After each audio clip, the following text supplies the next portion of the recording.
Good morning friends. જોઈએ આગળનું chapter 19મું Bharat લોકજીવન કે ભારતમાં લોકોનું અલગ અલગ પ્રદેશોમાં વસતા લોકોનું લોકજીવન, પહેરવેશ, બોલી કેવી હોય છે. જોઈએ આપણે બધા ગૌરવશાળી છીએ કે આપણો જન્મ ભારતમાં થયો. કરજો અંડરલાઈન. આપણે દેશ ભારતમાં વસવાટ કરીએ છીએ. અંડરલાઈન કરજો વિદ્યાર્થી મિત્રો. આપણો દેશ એશિયા ખંડની પશ્ચિમે આવેલો દેશ છે, જેને મુખ્ય 3 ઋતુઓ, શીશ ઋતુ એટલે શિયાળો, ઉષ્ણ ઋતુ એટલે કે ઉનાળો અને વર્ષા ઋતુ એટલે વરસાદ તથા તેને અંતર્ગત પરંપરાગત એવી ઋતુઓની ભેટ મળી છે, જે આપણે 16મા પ્રકરણમાં જોયું. ભારત આબોહવા ભૂપૃષ્ઠની દ્રષ્ટિએ વિવિધતાભર્યો દેશ છે. તેની સાથે જ તેમાં વસતા લોકોના ખોરાક, પહેરવેશ, રહેઠાણ, ભાષા, બોલી, ઉત્સવો, તહેવારો બધામાં ભિન્નતા જોવા મળે છે. આમ ભારત એ વિવિધતામાં એકતા ધરાવતો ભાતીગળ દેશ છે. જોઈએ આ પ્રસ્તાવના છે વિદ્યાર્થી મિત્રો. માનવીય ખોરાક અને પહેરવેશ ઉપર ભૌગોલિક તેમજ આબોહવાની અસર સ્પષ્ટ જોવા મળે છે. જેમ કે દરિયા કિનારે વસતા લોકોનો ખોરાક ભાત તથા માછલા છે. પંજાબ, મધ્યપ્રદેશ, ગુજરાતમાં મુખ્ય પાક ઘઉં છે, ઘઉંની રોટલી.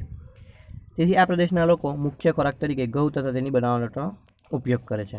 આવી જ રીતે પહેરવેશમાં પણ ભૌગોલિક તેમજ આબોહવાની સ્પષ્ટ અસર જોવા મળે છે.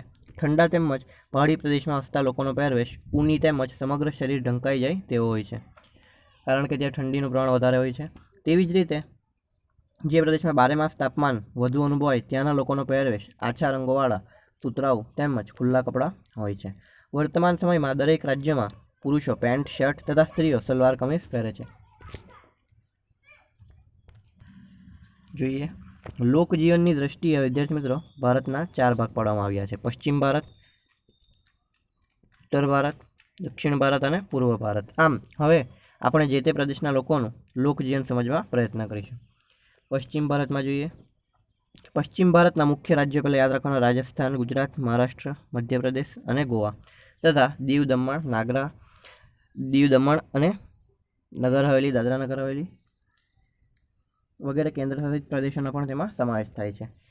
જોઈએ તેમનો ખોરાક જોઈએ. રાજસ્થાનના લોકોનો મુખ્ય ખોરાક બાજરી તથા દાલ બાટી છે. રાજસ્થાની લોકોની મારવાડી કચોરી નાસ્તા માટે જાણીતી છે. કરજો અંડરલાઈન. ગુજરાતના લોકોનો મુખ્યત્વે ખોરાક રોટલી, ભાખરી, શાક, દાળ ભાત, ખીચડી કઢી છે. ખમણ ગાંઠિયા ગુજરાતમાં ફરસાણ તરીકે વધુ ખવાય છે. નાસ્તામાં જલેબી ગુજરાતની જાણીતી મીઠાઈ છે. મધ્યપ્રદેશમાં પણ મુખ્યત્વે રોટલી, શાક, દાળ ભાત ખવાય છે. મહારાષ્ટ્રીયન લોકોને સેવ ઉસળ પ્રિય છે. ગુજરાત, મહારાષ્ટ્ર તથા ગોવાના દરિયા કિનારે વસતા લોકોનો ખોરાક મુખ્યત્વે ભાત અને માછલા છે. યાદ રાખજો વિદ્યાર્થી મિત્રો. પહેરવેશ જોઈએ વિદ્યાર્થી મિત્રો.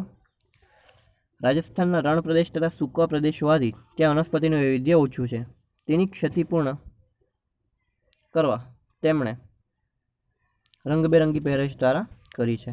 ક્ષતિ એટલે ઉણપ. સામાન્ય રીતે પુરુષો ધોતિયું, અંગરખું તથા રંગબેરંગી પાઘડી પહેરે છે, જોયું હશે રાજસ્થાનમાં. તથા સ્ત્રીઓ ઘેરાવાળો ચણિયો, કબજો તથા ઊંટણી ઓળે છે. રાજસ્થાનમાં ઊંટની સંખ્યા વધારે હોવાથી ઊંટના ચામડામાંથી બનાવેલી મોજડી તથા પગરખા પહેરે છે. ગુજરાતના લોકોનો પરંપરાગત પહેરવેશ: પુરુષો ધોતિયું, ઝબ્બો, માથે સફેદ ટોપી કે પાઘડી પહેરે છે, જ્યારે સ્ત્રીઓ સાડી, ચણિયો અને કબજો પહેરે છે. મહારાષ્ટ્રના પુરુષોનો પણ પરંપરાગત પહેરવેશ ધોતિયું તથા પહેરણ છે તથા માથે ટોપી કે પાઘડી પહેરે છે. સ્ત્રીઓ મહારાષ્ટ્રીયન ઢબે સાડી પહેરે છે. મહારાષ્ટ્રીયન ઢબે એટલે મહારાષ્ટ્રીયન રીતે સાડી અલગ રીતે પહેરવાની આવે છે. મધ્યપ્રદેશના લોકોનો પરંપરાગત પહેરવેશ પણ પાડોશી રાજ્ય ગુજરાત તથા મહારાષ્ટ્ર જેવો જ છે. ગોવામાં પણ પુરુષો ધોતી તથા પહેરણ અને સ્ત્રીઓ સાડી, ચણિયો, કબજો પહેરે છે. ગોવાના પહેરવેશ પર પાશ્ચાત્ય અસર વધારે જોવા મળે છે. આમ પહેરવેશના સંદર્ભે દરેક પ્રદેશને એક આગવી પરંપરાગત લાક્ષણિકતા છે. રહેઠાણ જોઈએ વિદ્યાર્થી મિત્રો. રાજસ્થાનમાં રણ પ્રદેશના કારણે પ્રમાણમાં વરસાદ ઓછો પડતો હોવાથી મોટાભાગના મકાનો ધાબાવાળા હોય છે. ગ્રામીણ વિસ્તારના લોકો ઘાસ માટીમાંથી બનાવેલા મકાનોમાં રહે છે. હવે તો બહુ ઓછા થઈ ગયા છે વિદ્યાર્થી મિત્રો. ગુજરાતમાં શહેરમાં વસતા લોકો ઈંટ, સિમેન્ટથી બનાવેલા આધુનિક મકાનમાં રહે છે. મહારાષ્ટ્ર, મધ્યપ્રદેશ, ગોવામાં પણ શહેરના લોકોના જે ઘર છે તે સુવિધાવાળા છે. જ્યાં દરેક રાજ્યમાં જંગલ કે ડુંગરાળ પ્રદેશમાં વસતી વનવાસી પ્રજા છૂટાછવાયા ઝૂંપડામાં રહે છે. કોંકણ પ્રદેશમાં વધારે વરસાદના કારણે ઢાળવાળા છાપરા ધરાવતા મકાન બનાવવામાં છે. ઢાળવાળા કારણ કે વિદ્યાર્થી મિત્રો જે વરસાદ ઉપરથી પડે છે તે ઇઝીલી નીચે સરકી જાય. જોઈએ આગળ. જોઈએ ભાષા વિદ્યાર્થી મિત્રો. રાજસ્થાનના લોકો મુખ્યત્વે હિન્દી ભાષા બોલે છે, જ્યારે મારવાડમાં મારવાડી બોલાય છે. ગુજરાતમાં લોકોની મુખ્ય ભાષા ગુજરાતી છે. કચ્છ પ્રદેશમાં કચ્છી બોલવામાં આવે છે. મધ્યપ્રદેશની મુખ્ય ભાષા હિન્દી છે. મહારાષ્ટ્રમાં મરાઠી, ગોવાની ભાષા કોંકણી. દરેક રાજ્યોમાં વિસ્તારો પ્રમાણે કેટલીક પ્રાદેશિક બોલીઓ પણ બોલાય છે. તહેવારો અને ઉત્સવો છે. મહાકવિ કાલિદાસે કહ્યું છે કે મનુષ્ય ઉત્સવપ્રિય છે. ભારતના લોકો અનેક ઉત્સવો તથા તહેવારો ઉજવે છે. રાજસ્થાનમાં લોકગીત તથા લોકનૃત્ય ખાસ પ્રકારના હોય છે. રાજસ્થાનમાં હોળી તથા ગણગોળનો તહેવાર ધામધૂમથી ઉજવવામાં આવે છે. રાજસ્થાનના ઘુમ્મર, કચ્છી ઘોડી, કાલબેલિયા જેવા લોકનૃત્યો ખૂબ જ જાણીતા છે. ગુજરાત રાસ ગરબાથી વિશ્વભરમાં જાણીતું છે. મહારાષ્ટ્રમાં ગણેશ ચતુર્થીનો તહેવાર ભવ્ય રીતે ઉજવવામાં આવે છે. મહારાષ્ટ્રનું લાવણી નૃત્ય ખૂબ જ જાણીતું છે. મધ્યપ્રદેશમાં ઉજ્જૈનમાં શિવરાત્રિનો તહેવાર ખૂબ જ ઉત્સાહથી ઉજવવામાં આવે છે.